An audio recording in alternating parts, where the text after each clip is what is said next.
आज की ये कहानी बहुत ही मज़ेदार है, आप बिना हंसे नहीं रह सकते। बूढ़ी माँ की जादुई खीर और चोर। एक समय की बात है, एक गांव में एक गरीब बुढ़िया रहती थी। वो पूरी तरह से अकेले रहा करती थी। उसका कोई भी नहीं था, न बाल बच्चे न कोई रिश्तेदार। सुबह शाम लोगों के छोटे मोटे काम किया करती थी, जिसके बदले लोग उसको पैसे, अनाज या खाने पीने का सामान दे दिया करते थे, जिसको खा पीकर वो अपना जीवन बिताया करती थी। वो अपने जीवन में पूरी तरह से संतुष्ट थी। उसे भगवान से किसी प्रकार का कोई गिला भी नहीं था। दूसरों के सामान के कारण बुढ़िया का घर पूरी तरह से सामानों से भरा हुआ था। एक बार की बात है, वे अपने घर को खोलकर घर के सामान को धूप दिखा रही थी। उसी समय वहां से दो चोर जा रहे थे। जब उन्होंने देखा कि बुढ़िया के घर में तरह तरह का सामान भरा हुआ है, तो उन्हें बड़ा लालच आया और वे सोचने लगे कि इस घर में तो बुढ़िया अकेली रहती है, क्यों ना हम आकर इसके घर को ही साफ कर दें। माना कि सामान पुराना है, लेकिन कुछ तो पैसे मिलेंगे, ऐसा चोरों ने समझा। और ये बुढ़िया अकेली हमारा कुछ बिगाड़ भी नहीं पाएगी। चोरों ने बुढ़िया के घर को अच्छी तरह से देख लिया और समझ लिया कि उन्हें किस तरह से बुढ़िया के घर की सफाई करनी है। उसके बाद चोर अपने घर वापस चले गए। बुढ़िया बेचारी को सपने में भी यह ख्याल नहीं आया कि उसके घर में भी कभी चोरी हो सकती है, क्योंकि उसके घर में तो खुद के उसके कपड़े तक उसके नहीं थे। सब कुछ गांव वाले उसे दिया करते थे, जो वो अपने घर में रख लेती थी। खैर, कुछ दिन बीत गए और एक दिन रात में चोर अपने दो साथियों को लेकर बुढ़िया के घर पहुंच गए। तो कमाल की बात यह थी कि उस दिन सरपंच ने बुढ़िया को चावल, दूध और चीनी दी थी और बुढ़िया बहुत खुश थी। बुढ़िया ने खुशी खुशी अपने लिए खीर बनाई और खीर बनाकर वो उस खीर को चूल्हे पर रखकर सोचने लगी कि अभी तो खीर बहुत ही गर्म है, जब थोड़ी ठंडी हो जाएगी तब आराम से खाऊंगी। और अपने बिस्तर पर लेट गई और खीर की ठंडा होने का इंतज़ार करने लगी। लेटे लेटे उसे नींद आ गई और वो सो गई और ज़ोर ज़ोर से खर्राटे लेने लगी। चोर बाहर खड़े थे। बुढ़िया के खर्राटे की आवाज़ सुनते ही उन्होंने सोचा कि चलो अब रास्ता साफ हो गया है और अब हम आराम से बुढ़िया का घर साफ कर सकते हैं। वो सब जल्दी जल्दी आकर बुढ़िया के घर में सामान तलाशने लगे, परंतु कमाल की बात यह थी कि उन्होंने जो देखा था वो बिल्कुल गलत था। बुढ़िया का घर तो सामान से भरा हुआ था, किंतु एक भी सामान साबुत नहीं था। हर सामान टूटा फूटा, पुराना और ख़राब था। वो चोर बड़े दुखी हुए और बुढ़िया को बहुत गालियां देने लगे।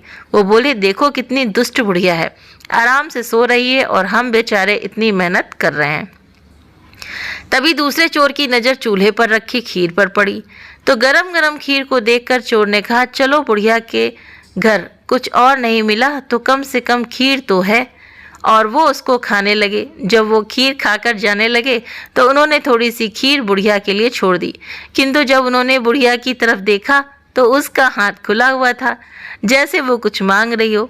साथ ही उसका मुंह भी खुला हुआ था, जिसे देखकर चोरों ने सोचा कि बेचारी बुढ़िया लोगों से मांग मांग कर अपना जीवन बिता रही है, लगता है बहुत थक गई है और खाने के लिए खीर मांग रही है।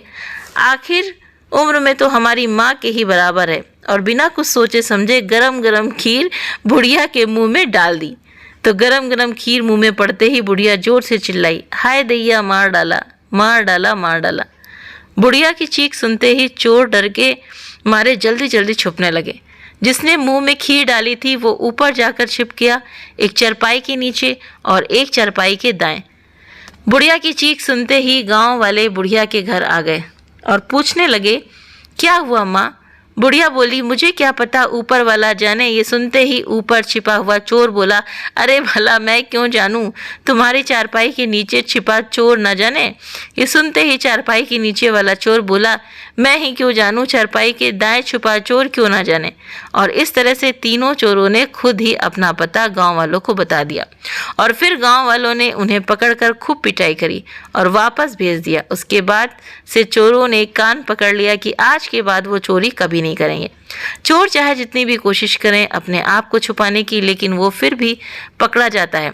इसलिए हमें कभी चोरी नहीं करनी चाहिए और अपने बच्चों को यही सीख भी हमें देनी चाहिए। तो इस कहानी से हमें यही सीख मिलती है कि चोरी करना बहुत गलत बात है। चोरी करके इंसान कितने दिन खा लेगा, लेकिन चोरों को ये लगता है ना कि बिना मेहनत के हम पैसा खूब सारा किसी का उड़ा लेंगे। लेकिन कहानी ये देखिए कितनी सारी कहानियाँ बताई गई हैं कर्म फल पर। तो इसीलिए कर्मों का बीज जो होता है तो वो कर्म मिलता ही मिलता है। तो इसीलिए अच्छे काम करिए। ये मनुष्य का जीवन हमें मिला है, बार बार तो मिलता नहीं है। अगला जन्म हो सकता है कि हमारा किसी पशु का हो, पक्षी का हो, कोई भी जन्म मिल सकता है, ठीक है। लेकिन आप जो सोचते हैं, आप अपने जीवन में जो कुछ करते हैं, अंत समय में आप जिस चीज़ को याद करते हैं तो उसी के अकॉर्डिंग आपको नेक्स्ट जो जन्म है मनुष्य का या चिड़िया का या पक्षु का जो भी XYZ वही मिलता है। तो इस कहानी से हमें ये सीख मिलती है कि चोरी कभी नहीं करना चाहिए, कितनी भी ज़रूरत हो, लेकिन चोर नहीं बनना चाहिए। अगर आपको कोई सामान आपको नहीं आप ले पा रहे हो, आप किसी से मांग सकते हो, ठीक है। अगर वो खुशी खुशी दे दे तो ठीक है, वरना चोरी नहीं करना चाहिए। और यहाँ पे जैसे जो लोग सच्चे होते हैं, ठीक है, तो वो सोचते हैं कि देखो हमारे घर चोरी हो गई, भगवान ने ऐसा क्यों किया। तो भगवान देखिए चोरों की मदद भी करता है और वो अच्छे लोगों की मदद करता है। भगवान क्योंकि किसी में लिप्त नहीं रहता है। आपका अपना कर्म है, आप चोरी करोगे तो उसका दंड भी मिलेगा, और अगर आप अच्छा कर्म करोगे तो उसका भी फल आपको अवश्य मिलेगा। तो इसीलिए अपने जीवन में सदाचारी रहें, अपने जीवन में झूठ नहीं बोलें, अपने जीवन में चोरी, छल, कपट इनसे कुछ होने वाला नहीं है। क्योंकि अगर आप झूठ बोलते हो तो किसके लिए, ठीक है। आप अगर मान लीजिए अपने परिवार को चलाने के लिए आप चोरी करते हो, तो चोरी करने से क्या होगा, पाप तो आपको लगेगा, खाएंगे आपके परिवार वाले, लेकिन पाप तो आपको लगेगा ना, कर्म तो आपको भोगना पड़ेगा ना।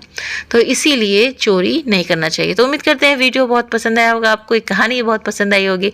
अगर वीडियो थोड़ा सा भी पसंद आता है आपको तो प्लीज़ आप वीडियो को लाइक, चैनल पर पहली बार है तो सब्सक्राइब करके जरूर से जाइए, और आप बेल आइकन को भी प्रेस कीजिए।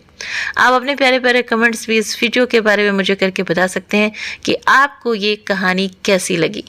आप चैनल पर आते हैं, अपना कीमती वक्त देते हैं वीडियो देखने के लिए, इसके लिए आप सभी का बहुत बहुत दिल से धन्यवाद, शुक्रिया।